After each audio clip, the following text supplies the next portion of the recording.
In the shadow of the famous Gateway Arch, we are back at the World Wide Technology Raceway here in St. Louis for another dose of NTT INDYCAR Series action. That's right, 3 in one day, you lucky people.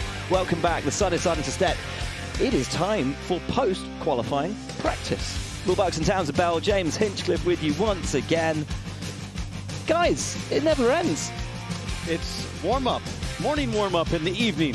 Evening warm-up. And it's a gorgeous evening at that. Track temperature 97 degrees, the ambient 80. Perfect conditions for the drivers and fans, and frankly, a perfect opportunity to practice for tomorrow night's race. If the conditions are just like this, you'll learn as much as you're ever going to learn on a race weekend.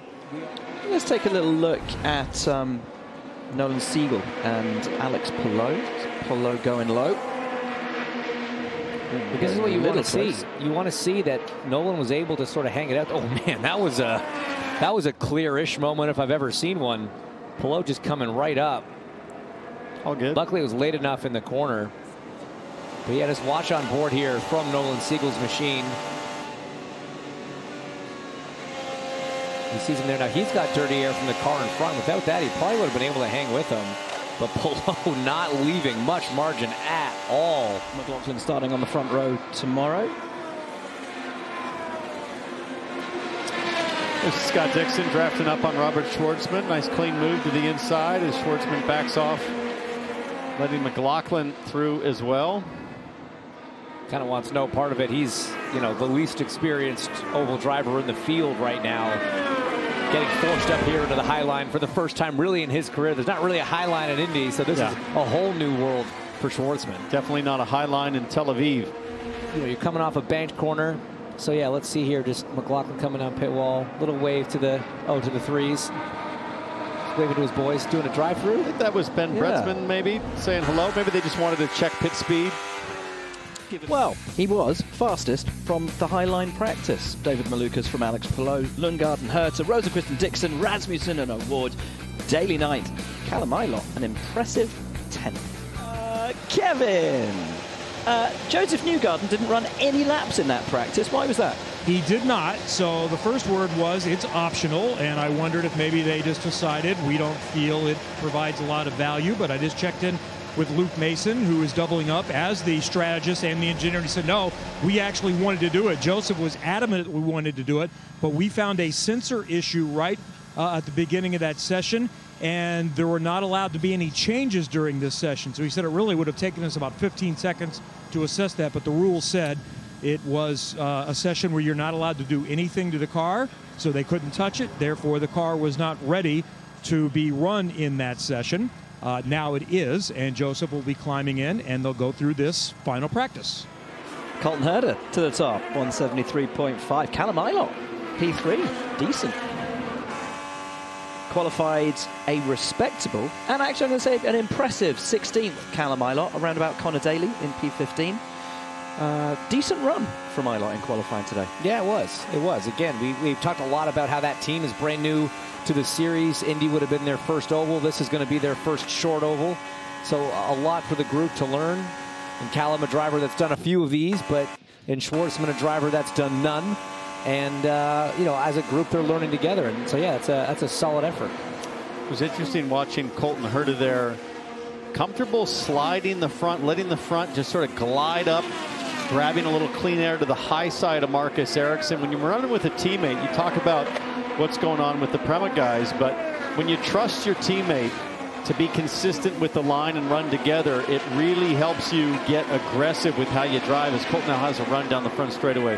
And that was a great example there, T-Bell. He just had the right front of his wing, just the tip out in the clean air, and that helped him keep that momentum going and get that draft on the front straight to make the move into one. So with Marcus down right to the white line as Colton is now up in the clean air, you just got to be able to hang it out a tiny little bit. Yeah. And is it? Oh, speaking of getting sideways, Pato Award all kinds of loose in the middle of 1 and 2 there. That thing, that's exactly what I was just talking about, is willing and able to hang it out.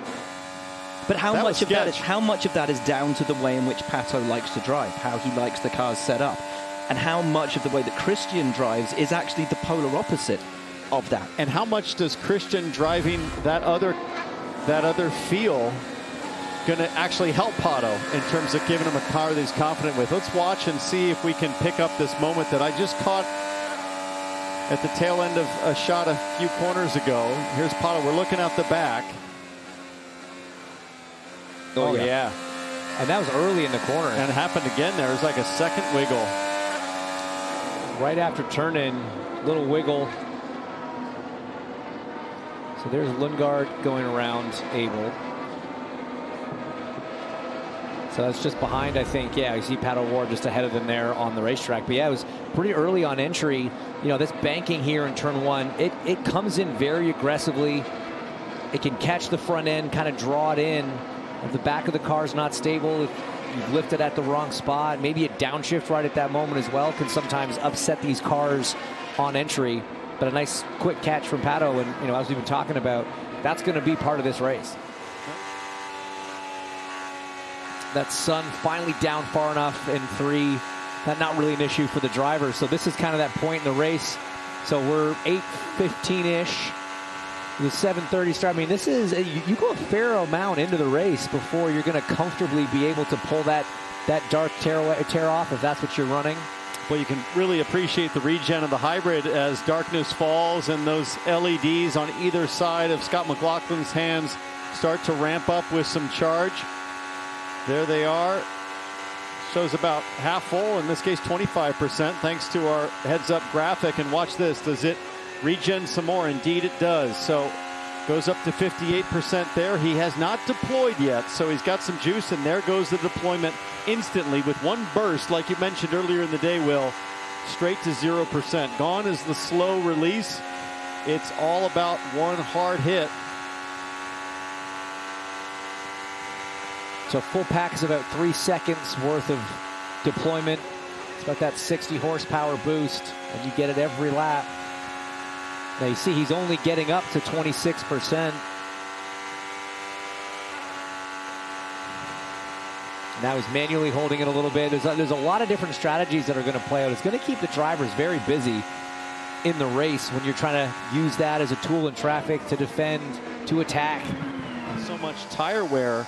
Obviously, you want to optimize your balance as Josef Newgarden's making a pretty slick move here. I'm not sure his teammate is wanting that. McLaughlin trying to fight for that draft, and he gets it.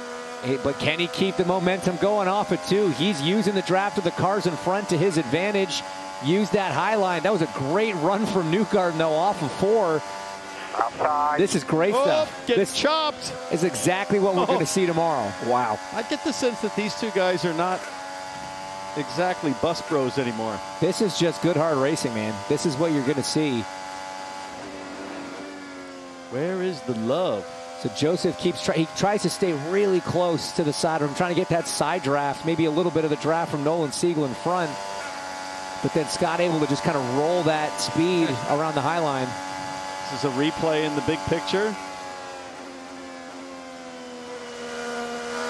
Yeah, McLaughlin had that draft help and just decided to take full advantage of it, saying, hey, I know you're my teammate, but you're going to have to be further alongside than that for me to back off and give you the corner. And at this point, McLaughlin, he's looking forward. You can't really keep your eyes glued to your mirror. You're really relying on your spotter in this moment. Scott's spotter probably saying, at your quarter, he's right there. Still there, but then you commit to the corner. That's about as aggressive as you're ever going to see teammates get in a practice session. Yes, yes, absolutely. Especially two guys that have been teammates for 4 or 5 seasons now. Right now, this is almost a carbon copy of what happened with Newgarden earlier. Now, to be fair, Colton was much further up alongside. I don't think expected to get chopped quite like that. Yeah, that was marginal, but I mean, you know, the bottom of the racetrack was still free. Scott didn't go all the way down to the white line. Again, as hard as you're probably going to see two guys racing in practice, but it's good experience for Colton in a sense to know exactly how bad that wash off the car in front can be when you're that close. Oh boy, did he get the front wing? Nope. That's called perfection. Well, we didn't see the left rear, but it was awfully close. Wow. Now imagine that's with a right front tire changer out there.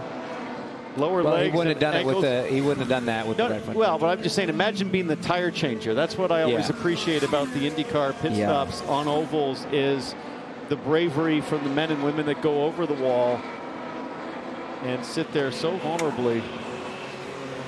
Moments ago, radio from Josef Newgarden. Let's listen. Pit this time here, pit this time. Do we have to? Yes. For what? I'll tell you later. We're going to pit this time. We're going to do a hot stop. That's interesting. That is interesting. For what? Yeah, with so few laps left, I'm surprised that it's that contentious of an issue, apparently. But we're hearing maybe there was an issue. Ooh, okay. That's okay. Close, Though you had a car in the high line, and that's nothing wrong there. But I talked earlier about how the night race can bring out a little rage sometimes for Newgarden. And I mean, again, that reaction on the radio, it's like, man, he is amped up. Full moon, baby. In practice. And look at how hard they're working as well. The physicality of it. It is sweat that is beading off his face. It is so different than Indianapolis from a physicality standpoint. These short duration corners, but with the max downforce of the road course wings, the G-loading through the corners is just so much higher. So the weight through the steering wheel exponentially higher. Your straightaways are so much shorter, so your rest time is way shorter. And obviously it's quite hot and it's quite humid right now. So these are truly athletes, and this is a tough physical test for these drivers. 260 laps is going to be a physical test. Flag is out. Session is done. What a day it's been as Malukas goes back to the top with a 176.799. How about that? What a day he's had. And that is with 18 laps on the tires. So look out for David Malukas as Alex Palou does his own analysis on his session. That is impressive lap time for mid-stint tires. And remember, last year, guys, this thing came down to a shootout with 10 laps to go and a shootout on pit lane. And remember, we've talked about his 2 podiums with Dale Coyne Racing, but we didn't really talk much about how last year he was in the fight for the win before late contact with Will Power put him into the wall and out of the race. So this guy, he is poised for a very, very strong night here at Gateway.